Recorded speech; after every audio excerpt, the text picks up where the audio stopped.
Delikadong trabaho. Di biro ang trabahong ito dahil buhay nila ang nakataya. Pero ayon sa talaan ng Bureau of Fire Protection, unti-unti na raw nauubos ang ating mga bumbero dito sa Pilipinas. Marami kasi sa kanila, mas pinipili ng mga ibang bansa. Sa nangyaring magulong demolisyon kahapon ng National Housing Authority sa Quezon City, 14 ang nasugatan.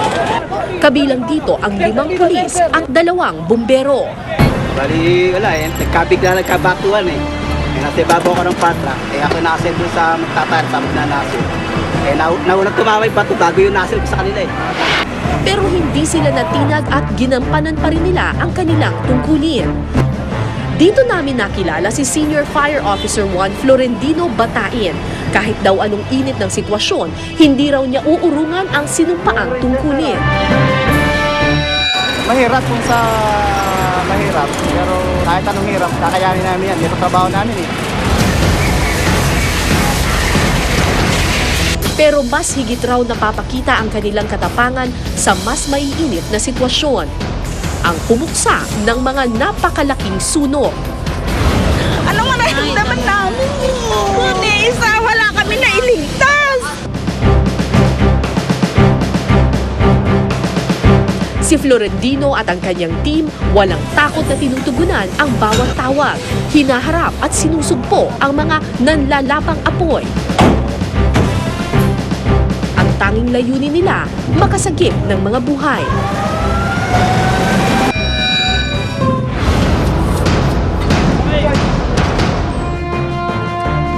Isang taon na sa serbisyo si SFO1 Batain. Pagka tumunog yan, ibig sabihin may sunog, lahat ang natutulog doon, babangon, then takbo pa sa labas. Pero tila bilang na ang mga misyon ni Florendino dito sa ating bansa dahil aalis na siya papuntang Qatar para dun ipagpatuloy ang kanyang kabayanihan. In demand kasi ngayon ang mga bumbero sa Middle East. At ayon kay Florendino, triple raw sa sahod niyang 24,000 pesos ang ibinibigay sa kanya. Sa may mga family na kagaya ko, meron ako 4 na anak, 3 yung college ko, tsaka 1 high school. Yung salary ko ngayon, kulang. Kung ito lang ang pagbabasihan na sweldo. May mga nauna nang umalis upang magtrabaho sa ibang bansa. Isa na sa kanila si Captain Michael Poblete, isang bumbero sa Al Fahd Airport sa Saudi Arabia. Well, basically, ang trabaho, pareho lang. Diyan tayo magka-diferensya sa magkano tinatanggap namin doon sa Pilipinas before at saka tinatanggap namin dito sa abroad. Ngayon, medyo malaki-laki talaga dito sa Saudi. Yun ang wala sa'yo is your family, malayo ka. Compare mo sa Pilipinas, maybe mga 4 to 5 times much higher, you know? So, yun lang talaga nakapagpatagal sa amin dito. Kasama rin niya sa airport ang isa pang kababayan natin, si Captain Erwin Dimapiles. Ayon sa kanya, milya-milya daw ang layo sa kagamitan ng pamatay sunog sa Saudi Arabia kumpara sa Pilipinas. Mas ligtas daw sila kung tutuusin kapag sasabak sila sa panganib. Dito makikita mo lahat na gamit na tungkol sa bumbiro. Sa Pilipinas, hindi natin makikita yung ibang gamit na nakikita na natin sa libro. Dito makikita natin. At dahil na rin sa kanilang pagsisikap sa trabaho, abot langit ang papuri ng kanilang banyagang amo. Ito raw ang kanilang maipagmamalaki na pang world class ang galing ng bumberong Pinoy. Thank the Filipino firefighters that we have here at the King Fahd International Airport are second to none. Some of the world's finest firefighters I've ever had the privilege of working with.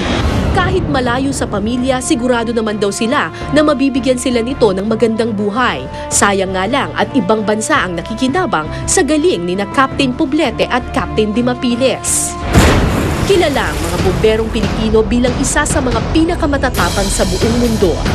Dahil na rin sa iba't ibang mahihirap na training na kanilang pinagdadaanan bago maging ganap na firefighter.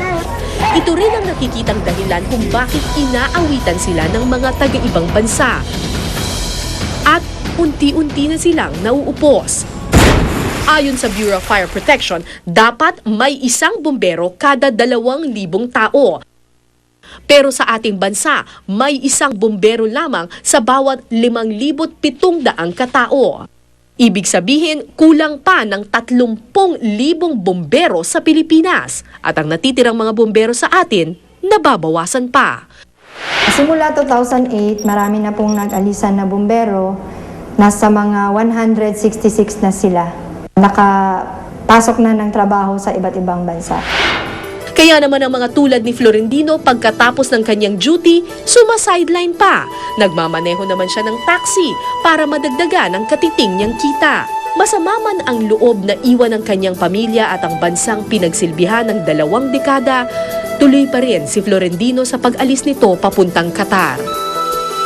Bahagi ng buhay bumbero ang hindi pag-atras sa mga maiinit at nag-aalab na sitwasyon. Sa mga sunog man o umuulang bato, hindi sila aatras. Kaya naman marapat lang na pangalagaan din ang kanilang kapakanan, mga bayaning bumbero ng bayan. Kung meron po kayong naisikwento, maaari po kayong sumulat sa amin, OFW Diaries, GMA Network Center, at sa Corner Timog Avenue, Diliman, Quezon City. Pwede rin po kayong mag-email ofwdiaries@gmanetwork.com or pwede nyo rin po kaming bisitahin sa aming Facebook account. Hanggang sa susunod na Biyernes, ako po si Cara David. At ito po ang OFW Diaries at mga kwentong Pinoy overseas.